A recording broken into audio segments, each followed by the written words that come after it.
Welcome to my channel. In this video, I will show you how to enable search suggestions in LibreWolf Browser. By default, LibreWolf disables search suggestions for privacy reasons, but you can enable them easily. Let's get started.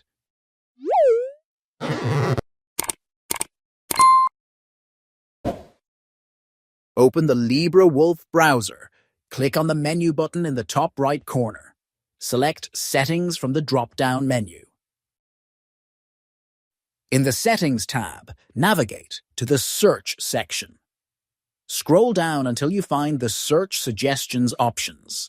Check the box that says Provide Search Suggestions. If you want suggestions in the address bar, check Show Search Suggestions in Address Bar Results. That's it. You have successfully enabled search suggestions in LibreWolf.